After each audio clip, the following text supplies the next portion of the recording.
talagang yung nilaga ma-experience nyo mga kapiksi, and magiging maganda yung takbo ng swerte sa buhay nyo. Kasi yung swerte nasa paligid nyo lang mga kapiksi, pero hindi siya pumapasok kasi marami kayong balakid sa isipan nyo. Okay? So, ibig sabihin, in short, kayo, kalaban nyo yung sarili nyo, no? Hindi yung sitwasyon nyo sa paligid nyo, ang kalaban nyo mismo is yung sarili nyo. So, kailangan yung mapaglabanan yung pagiging nega nyo mga kapiksi. Malayo pa yung mararating nyo sa buhay, guys, lalo na pagdating sa swerte. So, sayang naman kung hindi nyo ito ma-experience dahil sa pagiging nega nyo, guys. Okay? So,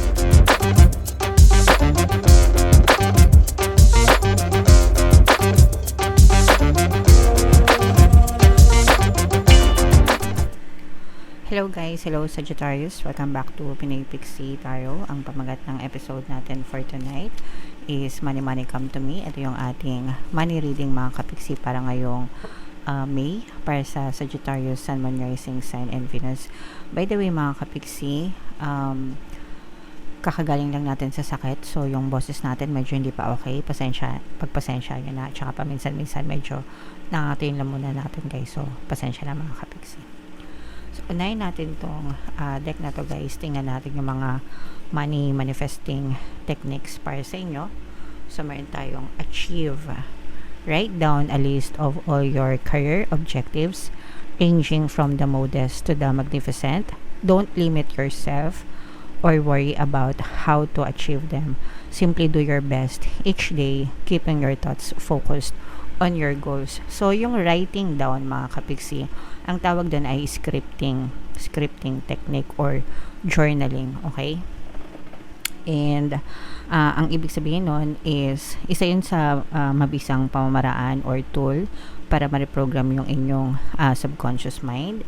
And dito isusulat nyo lang kung ano yung mga career objectives. Sa nakalagay dito guys is career objectives. So focus kayo sa career.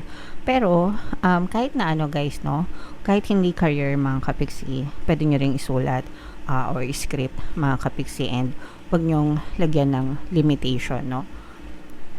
Wag nyong ilimit yung sarili nyo sa kung ano yung gusto nyong ma-achieve. So let's say for example, pagdating sa trabaho, kung ano yung gusto nyong ma-achieve sa trabaho. So let's say for example, gusto mong ma-regular, gusto mong ma-absorb ng kumpanya, gusto mong ma-promote as manager, gusto mong ma-promote as supervisor, gusto mong magkaroon ng salary increase, or whatever guys, kahit ano na gusto nyong ma-achieve sa trabaho nyo, isulat nyo doon mga kapiksi. And after nyong isulat, pwede nyo siyang isulat araw-araw. Kapag nag-i-script mga kapiksi, no, I recommend doing it 3 times a day, isa sa umaga, sa tanghali, at saka sa gabi. Kung wala naman kayong time na magsulat, 3 times a day, at least kahit once a day lang, tapos basahin nyo mga kapiksi ng paulit-ulit. Preferably paggising nyo, at saka bago kayo matulog, at saka anytime within the day. So, ang importante is nakafocus palagi yung thoughts nyo dun sa specific goal nyo mga kapiksi, until such time na mag-manifest siya or ma-push out siya sa inyong physical reality mga kapiksi. So, wag nyong ilimit yung sarili nyo. Wag nyong tanungin. Don't ask the how or when mga kapiksi. Kung kailan siya dadating and kung paano. Hindi nyo yun trabaho ni universe yun, no? Ang trabaho nyo is to declare kung ano yung gusto nyo. Kailangan alam nyo yung gusto nyo, malinaw sa isip nyo yung gusto nyo, yung desire nyo, yung gusto nyo ma-achieve sa buhay. And kapag decidido na kayo sa gusto nyo, you focus your thoughts and your energy will flow toward your thoughts mga kapiksi, and the universe will deliver to you kung ano yung gusto nyong i-manifest sa buhay nyo. Okay? So ganun lang kasimple guys, kailangan lang talaga yung focus. Yun kasi yung nakakalimutan ng mga tao. Madalas wala sila sa focus. Ang nafo-focus nila is yung mga problema nila, yung mga reklamo nila sa buhay, imbes na mag-focus sila sa mga desires nila. So always keep your thoughts focused on your goals, on your desires every single day hanggang sa mangyari siya sa buhay nyo mga kapiksi. Okay? Alright. So comment down below Sagittarius if naintindihan nyo ta mga kapiksi. And Until now guys, I'm still scripting kasi hindi naman natatapos yung mga bagay na gusto nating ma-achieve sa buhay. So, napakaganda, napaka-bisang pamamaraan mga kapiksi. So, tingnan natin yung ganap sa inyo Sagittarius sa kapirahan ngayong May. Shuffle ko to guys. Habang sinashuffle ko to, panoorin nyo muna yung video natin regarding sa ating paano mag-manifest ng abundance video course. Kapiksi, sawa ka na ba sa mga struggles at hirap sa buhay mo? Masipag ka ba at masikap sa buhay ngunit hindi ka pa rin umaasenso? Ilang beses ka na bang nag-attempt mag-negosyo at mag-invest pero palagi ka pa rin nalulugi? Sa pagkakataon na ito ay maaaring may subconscious beliefs ka na nagiging balakid sa iyong pag-unlad at pagyaman.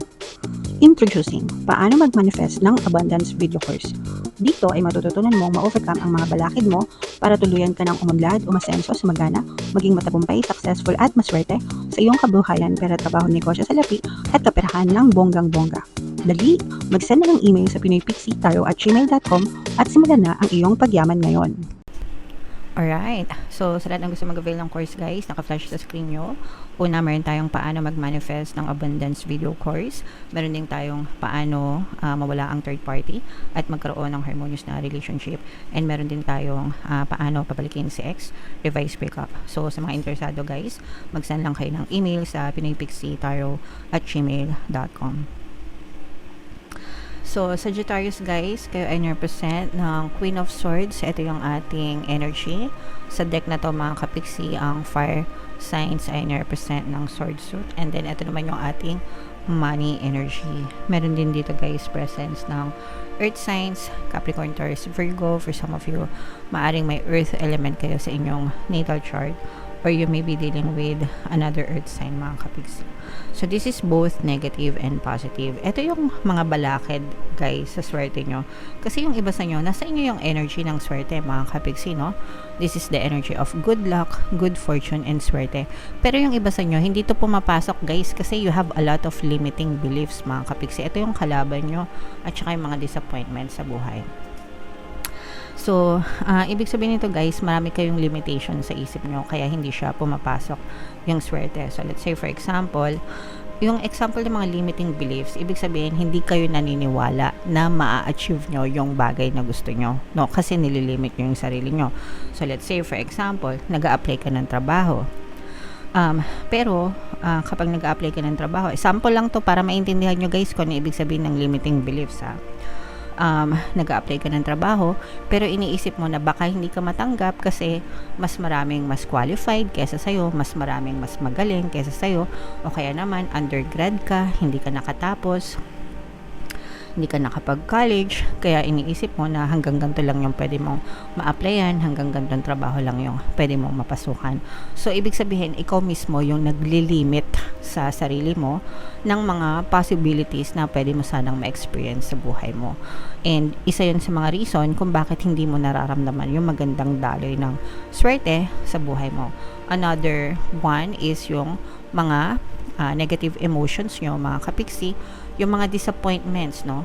Pag nadidisappoint kayo, nafo-frustrate kayo, the more na nadidisappoint kayo, mga kapiksi, and the more na nafo-frustrate kayo, mas lalong dumadami yung mga problema nyo sa buhay, mga kapiksi. So, that's another thing na kailangan nyong i-workout. Imbis na magreklamo kayo guys, you should focus on gratitude, no? Pag sinabing gratitude, pagpapasalamat. Kaya natin binabasa yung mga negative energies guys para makita nyo yung mga balakid nyo, no? And para malaman nyo kung ano yung mga kailangan nyong baguhin. So, imbis na magreklamo guys, focus on gratitude and pagpapasalamat. And matuto kayo magtiyaga, mga kapiksi. Kasi nakikita natin itong energy na to guys, no? Ito yung energy ng pagpapasensya, pagtitiyaga, mga kapiksi. Kasi for some of you, talagang meron kayong aanihin. May mga magagandang balita na maaring dumating sa inyo, mga kapiksi. And maaring malayo pa yung marating niya sa buhay. Basta, wag nyong ilimit yung mga paniniwala nyo at saka matuto kayong magtiyaga. Pag may tiyaga, may nilaga, mga kapiksi. So, eventually guys, kapag na-overcome nyo to, mga kapiksi, if na-resonate kayo, comment down below. Let me know if marami kayong negative thoughts, kung negative thinker kayo, mga kapiksi, pessimistic, ganyan. Yan talaga yung kalaban nyo. So, you have to overcome that. Kapag ka nalampasan nyo yan guys, talagang yung nilaga ma-experience nyo mga kapiksi, and magiging maganda yung takbo ng swerte sa buhay nyo. Kasi yung swerte nasa paligid nyo lang mga kapiksi, pero hindi siya pumapasok kasi marami kayong balakid sa isipan nyo. Okay? So, ibig sabihin, in short, kayo, kalaban nyo yung sarili nyo, no? Hindi yung sitwasyon nyo sa paligid nyo, ang kalaban nyo mismo is yung sarili nyo. So, kailangan yung mapaglabanan yung pagiging nega nyo mga kapiksi. Malayo pa yung mararating nyo sa buhay guys, lalo na pagdating sa swerte. So sayang naman kung hindi nyo to ma-experience dahil sa pagiging nega nyo guys. Okay, so ito guys, i-mind nyo na yan sa comment section. Swerte, good luck, good fortune, malayo pa yung mararating. Okay, mga magagandang ayan o, this is the energy of changes, pagbabago mga kapiksi. So, ilatag muna natin guys. So, meron tayong energy ng air sign, Aquarius, Gemini, Libra. For some of you, ito, isa pa to na nag-aantay kayo ng opportunity, pero pwede naman kayo mag-create ng opportunity, mga kapiksi. Yan yung sinasabi ko sa inyo guys. Every gising nyo, it's a blessing, diba? And every day, nag-aantay kayo ng changes, nag-aantay kayo ng pagbabago, pero kayo dapat yung gumagawa nun para sa sarili nyo.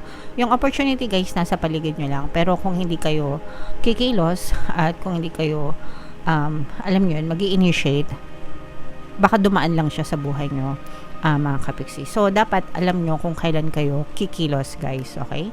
Dapat alam nyo kung kailan kayo kikilos, kung kailan kayo mag-create ng opportunity para sa sarili nyo, kasi nandyan lang siya sa paligid nyo. Baka nakatunga nga lang kayo mga kapiksi. So medyo gising-gising guys, no? Parang ginigising kayo ni universe, lingon-lingon lang kaliwat kanan, baka konting kulang lang sa konting galaw kayo, mga kapiksi, para magbago yung takbo ng buhay nyo. Okay? Alright.